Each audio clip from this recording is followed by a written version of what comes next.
मेरे प्यारे देशवासियों, नमस्कार।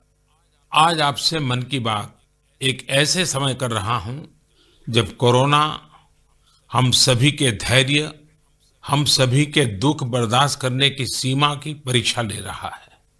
बहुत से अपने हमें असमय छोड़कर चले गए हैं। कोरोना की पहली वेव का सफलतापूर्वक मुकाबला करने के बाद देश हौसले से भरा हुआ था, आत्मविश्वास से भरा हुआ था। लेकिन इस तूफान ने देश को झकझोर दिया है। साथियों, बीते दिनों इस संकट से निपटने के लिए मेरी अलग अलग सेक्टर्स के एक्सपर्ट्स के साथ, विशेषज्ञों के साथ लंबी चर्चा हुई है। हमारी फार्मा इंडस्ट्री के लोग हों, वैक्सीन मैन्युफैक्चरर्स हों, ऑक्सीजन के प्रोडक्शन से जुड़े लोग हों, या फिर मेडिकल फील्ड के जानकार, उन्होंने अपने महत्वपूर्ण सुझाव सरकार को दिए हैं। इस समय हमें इस लड़ाई को जीतने के लिए एक्सपर्ट्स और वैज्ञानिक सलाह को प्राथमिकता देनी है।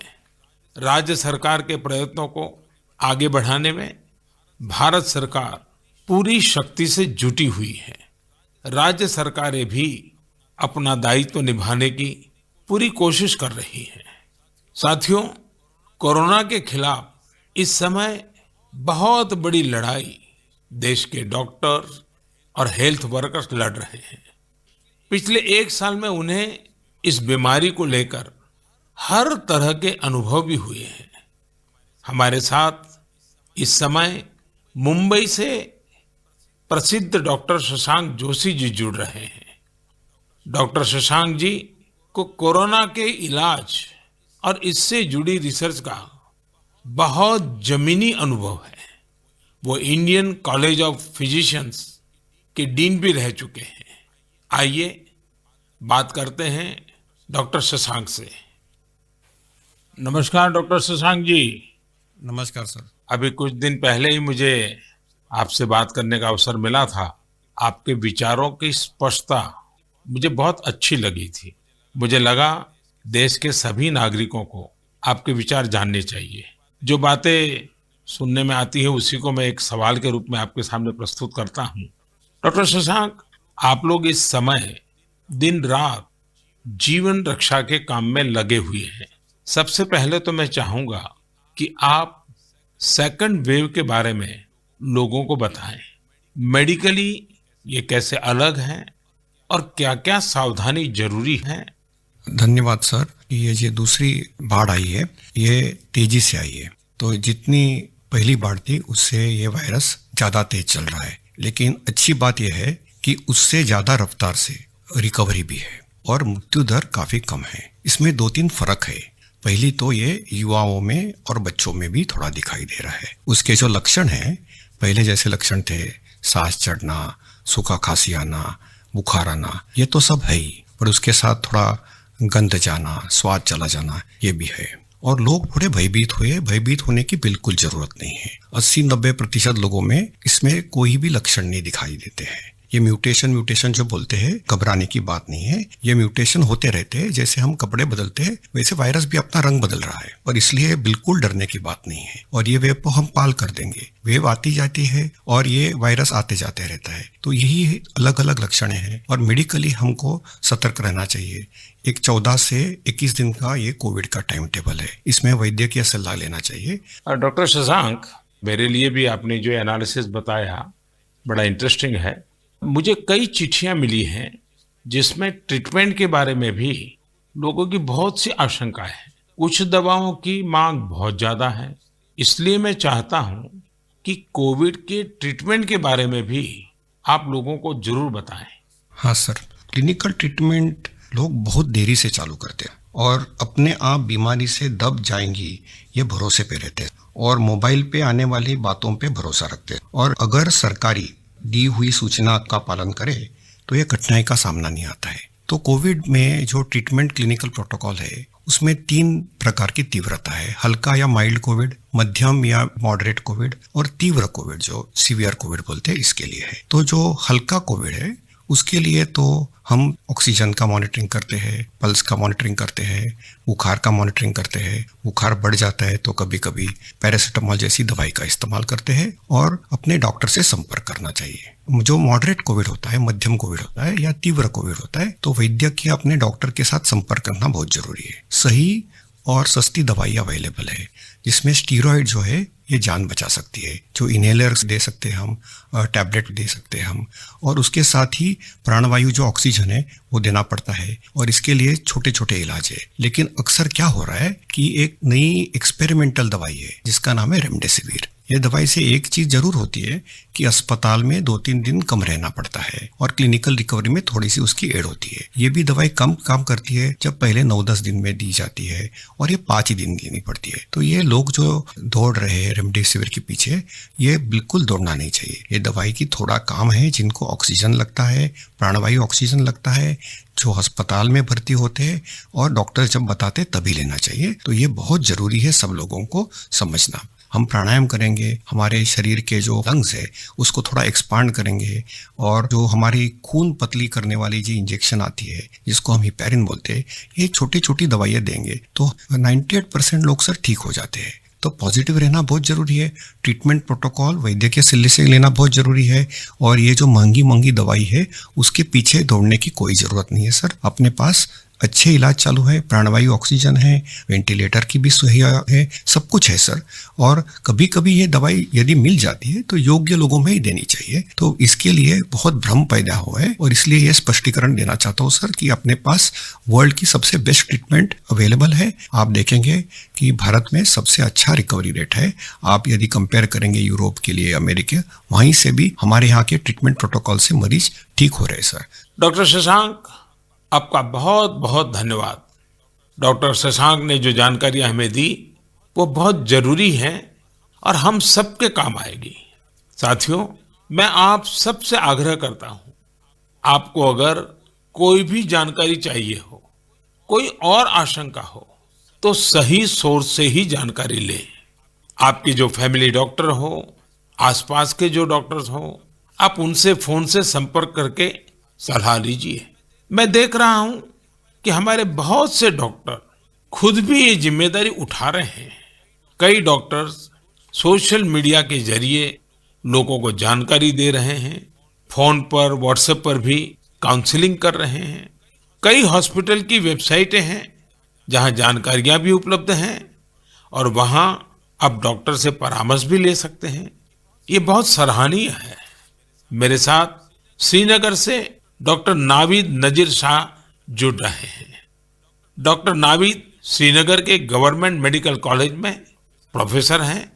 नावीद जी अपनी देखरेख में अनेकों कोरोना पेशेंट्स को ठीक कर चुके हैं और रमजान के इस पवित्र माह में डॉक्टर नावीद अपना कार्य भी निभा रहे हैं और उन्होंने हमसे बातचीत के लिए समय भी निकाला है। आइए उन्हीं से बात करते हैं। नावीद जी नमस्कार। नमस्कार सर। डॉक्टर नावीद, मन की बात के हमारे श्रोताओं ने इस मुश्किल समय में पैनिक मैनेजमेंट का सवाल उठाया है। आप अपने अनुभव से उन्हें क्या जवाब देंगे? देखिए, जब कोरोना शुरू हुआ तो कश्मीर में जो सबसे पहला हॉस्पिटल डिजिग्नेट हुआ एज कोविड हॉस्पिटल वो हमारा सीडी हॉस्पिटल था जो मेडिकल कॉलेज के अंडर में आता है। तो उस टाइम एक खौफ का माहौल था, लोगों में तो था ही। वो समझते थे शायद कोविड का इन्फेक्शन किसी को हो जाता है तो एक डेथ सेंटेंस माना जाएगा ये। और ऐसे ही जो हमारे अस्पतालों में डॉक्टर साहिबान या पैरामेडिकल स्टाफ काम करते थे उनमें भी एक खौफ का माहौल था कि हम इन पेशेंट्स को कैसे फेस करेंगे, हमें इन्फेक्शन होने का खतरा तो नहीं है। लेकिन जो ही टाइम गुजरा हमने भी देखा कि अगर पूरी तरीके से हम जो प्रोटेक्टिव गियर पहने और एहतियाती तदाबीर जो है उन पे अमल करें तो हम भी सेफ रह सकते हैं और हमारा जो बाकी स्टाफ है वो भी सेफ रह सकता है। और आगे आगे जब भी हम देखते गए तो ये मरीज जो कुछ लोग बीमार थे, कुछ एसिम्प्टोमेटिक थे, यानी कि उनमें कोई बीमारी के कोई लक्षण नहीं थे, हमने देखा कि करीब करीब 90-95% से ज्यादा जो मरीज है वो खुद विदाउट एनी मेडिकेशन भी ठीक हो जाते हैं। तो वक्त जैसे गुजरता गया तो लोगों में जो कोरोना का एक डर था वो बहुत कम हो गया। आज की बात जो हम ये सेकंड वेव जो इस टाइम हमारी आई है इस कोरोना में, इस टाइम भी हमें पैनिक होने की जरूरत नहीं है। इस मौके पे भी हम अगर जो प्रोटेक्टिव मेजर्स हैं, जो एसओपीज हैं, अगर उन पे हम अमल करेंगे, जैसे मास्क पहनना, हैंड सैनिटाइजर का यूज करना, इसके अलावा फिजिकल डिस्टेंस मेंटेन करना या सोशल गैदरिंग्स हम अवॉइड करें, तो हम अपना रोजमर्रा का काम भी बखूबी निभा सकते हैं और इस बीमारी से प्रोटेक्शन भी पा सकते हैं। डॉक्टर नावीद, वैक्सीन को लेकर भी लोगों के कई सारे सवाल हैं, जैसे कि वैक्सीन से कितनी सुरक्षा मिलेगी, वैक्सीन के बाद कितना आश्वस्त रह सकते हैं। आप कुछ बात इसमें बताएं तो श्रोताओं को बहुत लाभ होगा। जब कोरोना का इन्फेक्शन सामने आया, तब से आज तक हमारे पास अभी कोविड-19 के अगेंस्ट कोई इफेक्टिव ट्रीटमेंट अवेलेबल नहीं है। तो हम इस बीमारी को फाइट दो ही चीजों से कर सकते हैं, एक तो प्रोटेक्टिव मेजर, और हम पहले से ही कह रहे थे कि अगर कोई इफेक्टिव वैक्सीन हमारे पास आए तो वो हमें इस बीमारी से निजात दिला सकता है। और हमारे मुल्क में 2 वैक्सीन इस टाइम अवेलेबल है, कोवैक्सीन है, कोविशील्ड है, जो यहीं पे बना हुआ वैक्सीन है। और कंपनीज भी अपनी जो उन्होंने ट्रायल्स की हैं, तो उसमें भी देखा गया है कि इसकी एफिकेसी जो है वो 60% से ज्यादा है। अगर हम जम्मू कश्मीर की बात करें, हमारी यूटी में अभी तक 15 से 16 लाख तक लोगों ने अभी ये वैक्सीन लगाया है। हाँ, सोशल मीडिया में काफी इसके जो मिसकंसेप्शन या मिथ्स इसमें आए थे कि ये साइड इफेक्ट्स हैं। अभी तक हमारी जो भी यहाँ पे वैक्सीन लगे हैं, कोई साइड इफेक्ट उनमें नहीं पाया गया है। सिर्फ जो आम हर किसी वैक्सीन के साथ एसोसिएटेड होता है, किसी को बुखार आना, पूरे बदन में दर्द, या लोकल साइट जहाँ पे इंजेक्शन लगता है वहां पे पेन होना, ऐसे ही साइड इफेक्ट्स हमने हर मरीज में देखे हैं। तो कोई ग्रॉस हमने कोई एडवर्स इफेक्ट नहीं देखा है। हाँ, और दूसरी बात, लोगों में ये भी आशंका थी कि कुछ लोग आफ्टर वैक्सीनेशन यानी वैक्सीन टीकाकरण के बाद पॉजिटिव हो गए। इसमें कंपनी से ही गाइडलाइन है कि उसमें अगर किसी को टीका लगा है उसके बाद उसको इन्फेक्शन हो सकता है, वो पॉजिटिव हो सकता है, लेकिन जो बीमारी की सीवियरिटी है यानी बीमारी की शिद्दत जो है उन मरीजों में उतनी नहीं होगी। यानी कि वो पॉजिटिव हो सकते हैं, लेकिन जो बीमारी है वो एक जानलेवा बीमारी उनमें साबित नहीं हो सकती है। इसलिए जो भी ये मिसकंसेप्शंस हैं वैक्सीन के बारे में, वो हमें दिमाग से निकालने चाहिए। और जिसकी बारी आई, क्योंकि 1 मई से हमारा पूरे मुल्क में जो भी 18 साल से ज्यादा की उम्र के हैं उनको वैक्सीन लगाने का कार्यक्रम शुरू होगा, तो लोगों से अपील यही करेंगे कि आप आए, वैक्सीन लगवाएं और अपने आप को भी प्रोटेक्ट करें, और ओवरऑल हमारी सोसाइटी और हमारी कम्युनिटी इससे प्रोटेक्ट हो जाएगी कोविड-19 के इन्फेक्शन से। डॉक्टर नावीद, आपका बहुत बहुत धन्यवाद और आपको रमजान के पवित्र महीने की बहुत बहुत शुभकामनाएं। बहुत बहुत शुक्रिया। साथियों, कोरोना की इस संकट काल में वैक्सीन की अहमियत सभी को पता चल रही है।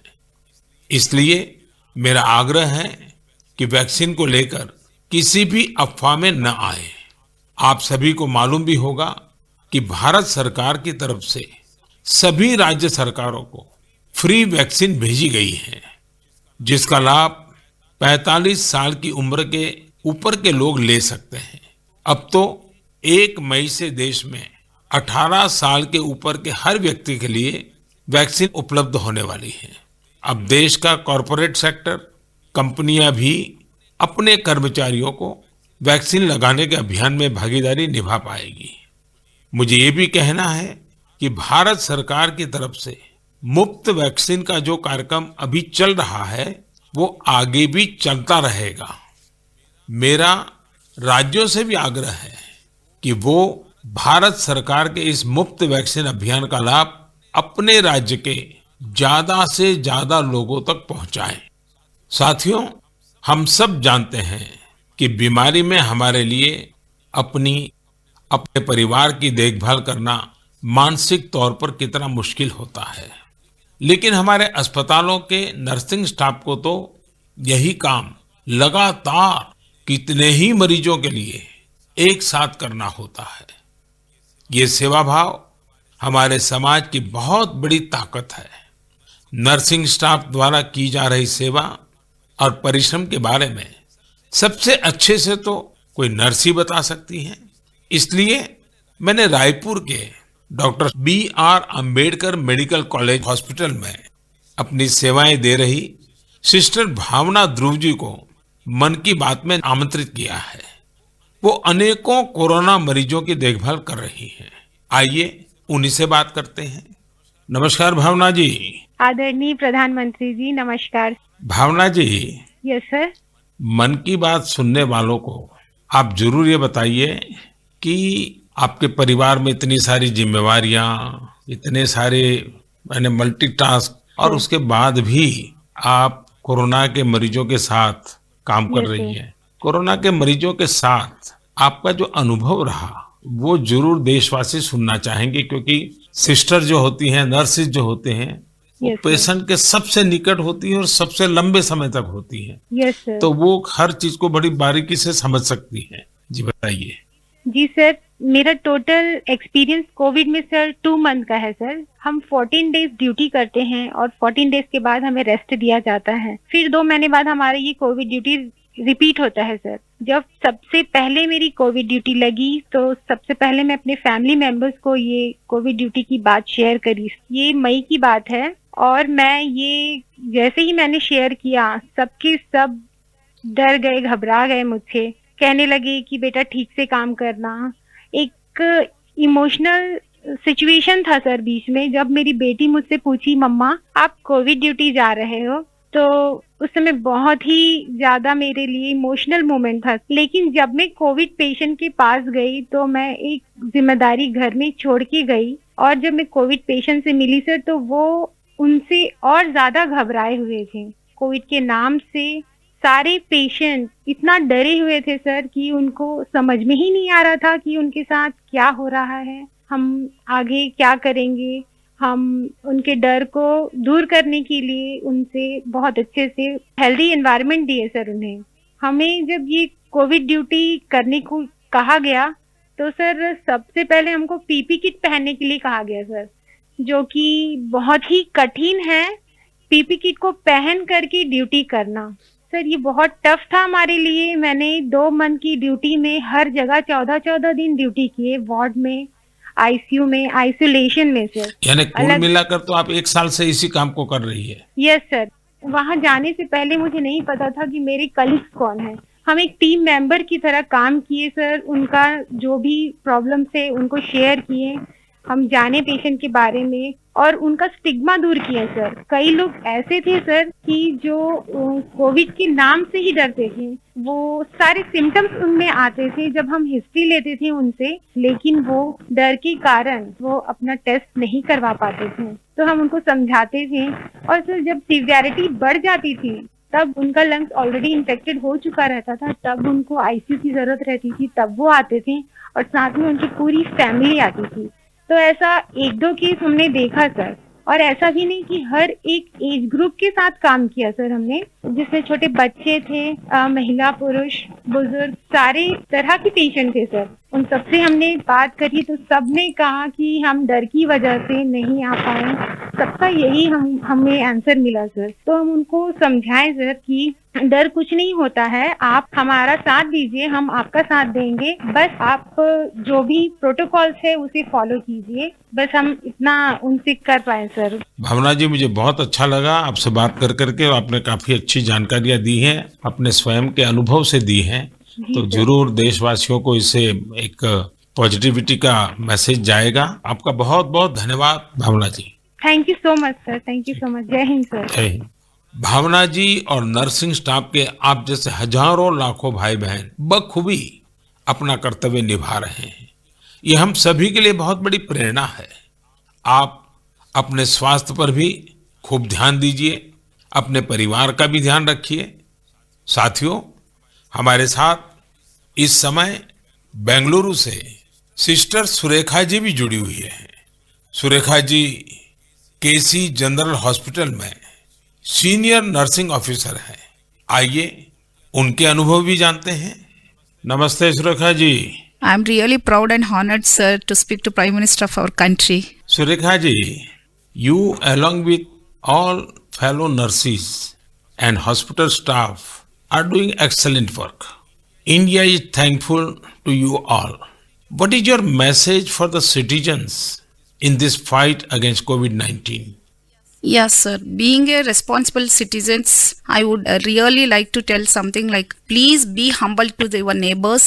and early testing and proper tracking help us to reduce the mortality rate. And moreover, please, if you find any symptoms, isolate yourself and consult nearby doctors and get treated as early as possible. So community need to know awareness about this disease and be positive, don't be panic and don't be stressed out. It worsen the condition of the patient. We are thankful to our government, proud to have a vaccine also. I'm already vaccinated. With my own experience, I wanted to tell the citizens of India, no vaccines provides 100% protections immediately. It takes time to build a immunity. Please don't be scared to get vaccinated. Please vaccinate yourself. There is a minimal side effects, and I want to deliver the message like stay at home, stay healthy, avoid contact with the people who are sick, and avoid touching the nose, eyes and mouth unnecessarily. Please practice physical distancing, wear mask properly, wash your hands regularly, and home remedies you can practice in the house. Please drink Ayurvedic Kada, take steam inhalation and mouth gargling every day,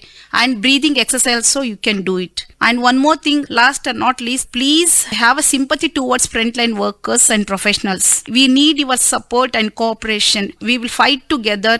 We will get through with the pandemic. This is what my message to the people, sir. Thank you Surekha ji. Thank you, sir.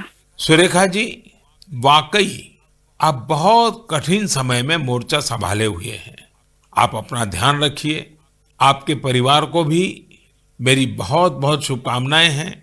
मैं देश के लोगों से भी आग्रह करूंगा कि जैसा भावना जी, सुरेखा जी ने अपने अनुभव से बताया है, कोरोना से लड़ने के लिए पॉजिटिव स्पिरिट बहुत ज्यादा जरूरी है और देशवासियों को इसे बनाए रखना है। साथियों, डॉक्टर्स और नर्सिंग स्टाफ के साथ साथ इस समय लैब टेक्नीशियंस और एम्बुलेंस ड्राइवर्स जैसे फ्रंटलाइन वर्कर्स भी भगवान की तरह ही काम कर रहे हैं। जब कोई एम्बुलेंस किसी मरीज तक पहुंचती है तो उन्हें एम्बुलेंस ड्राइवर देवदूत जैसा ही लगता है।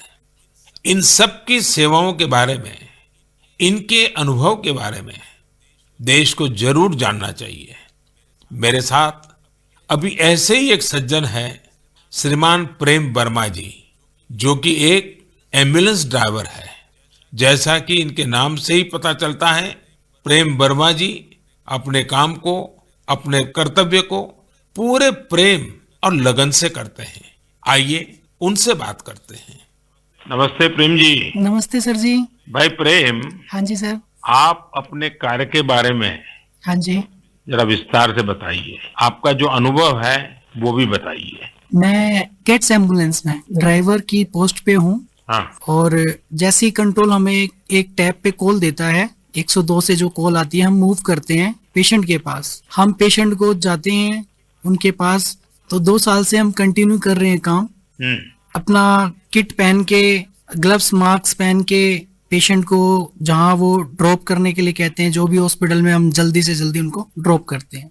आपको तो वैक्सीन की दोनों डोज लग गई होगी। बिल्कुल सर। तो दूसरे लोगों को वैक्सीन लगवाएं, इसके लिए आपका क्या संदेश है?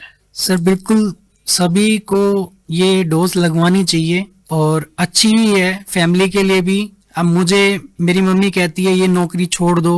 मैंने बोला मम्मी अगर मैं भी नौकरी छोड़ के बैठ जाऊंगा तो सब और पेशेंट को कैसे कौन छोड़ने जाएगा, क्योंकि सब इस कोरोना काल में सब भाग रहे हैं, सब नौकरी छोड़ के जा रहे हैं। मम्मी भी मुझे बोलती है कि बेटा ये नौकरी छोड़ दे। मैंने बोला नहीं मम्मी, मैं नौकरी नहीं छोड़ूंगा। प्रेम जी, माँ को दुखी मत करना, नहीं माँ सर। को समझाना। हाँ जी। लेकिन ये जो आपने माँ वाली बात बताई ना, हाँ जी। ये बहुत ही छूने वाली है।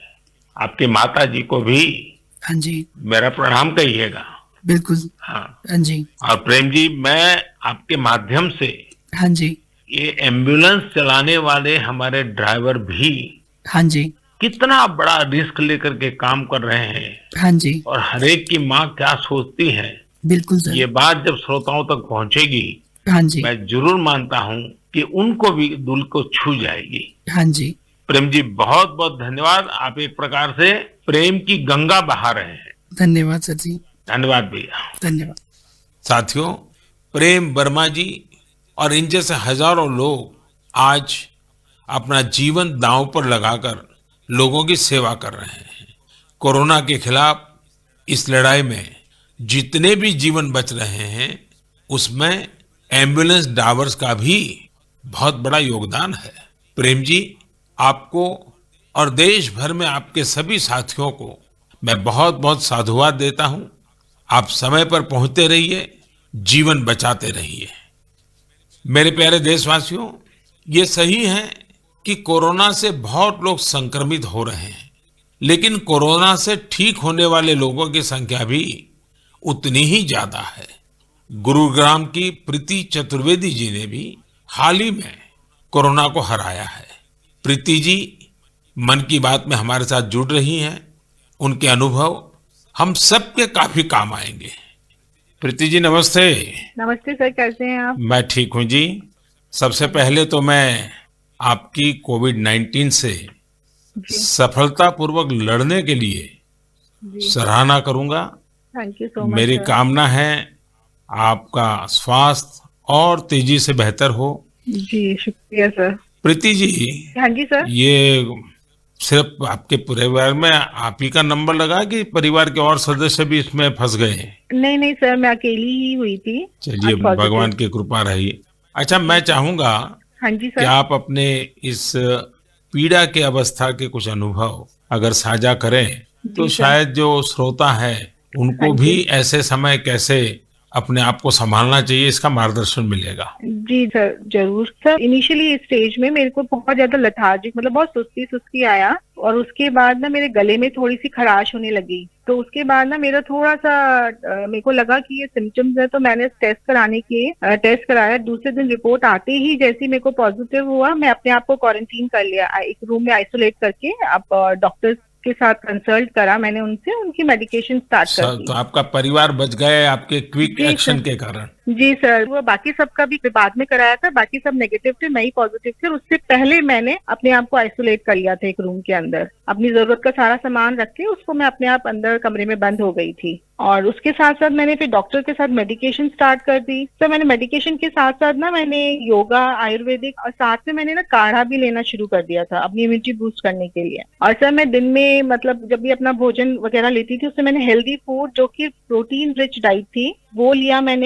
मैंने बहुत सारा फ्लूइड लिया, मैंने स्टीम लिया, गार्गल किया और हॉट वाटर लिया। मैंने दिन भर मैं इन सब चीजों को ही अपने उस जीवन में लेती आई डेली। और सर इन दिनों में ना सबसे बड़ी बात मैं बोलना चाहूंगी कि घबराना तो बिल्कुल नहीं है, बहुत मेंटली स्ट्रांग करना, जिसके लिए मेरे को ना योगा ने बहुत ज्यादा, ब्रीदिंग एक्सरसाइज करती थी ना, उससे मुझे अच्छा लगता था उसको करने से मुझे। अच्छा प्रीति जी, जब अब आपका प्रोसेस पूरा हो गया, आप संकट से बाहर निकल आई, हाँ अब जी। आपका टेस्ट भी नेगेटिव आ गया है, हाँ जी तो सर। फिर आप अपने स्वास्थ्य के लिए, जी इसके सर। देखभाल के लिए अभी क्या कर रही है? सर मैंने एक तो योगा बंद नहीं किया है, ठीक है। मैंने काढ़ा अभी भी ले रही हूँ, और अपनी ना इम्यूनिटी बूस्ट रखने के लिए मैं अच्छा हेल्दी फूड खा रही हूँ अभी, जो कि मैं बहुत अपने आप को नेग्लेक्ट कर लेती थी, उस पर बहुत ध्यान दे रही हूँ मैं। धन्यवाद Preeti ji. Thank you so much sir. आपने जो जानकारी दी, मुझे लगता है ये बहुत सारे लोगों के काम आएगी।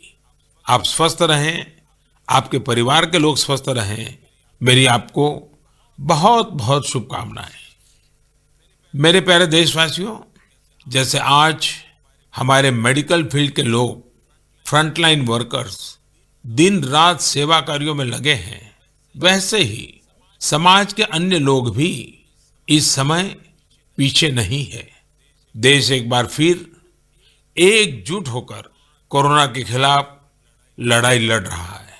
इन दिनों मैं देख रहा हूं, कोई क्वारंटाइन में रह रहे परिवारों के लिए दवा पहुंचा रहा है, कोई सब्जियां, दूध, फल आदि पहुंचा रहा है, कोई एम्बुलेंस की मुफ्त सेवाएं मरीजों को दे रहा है।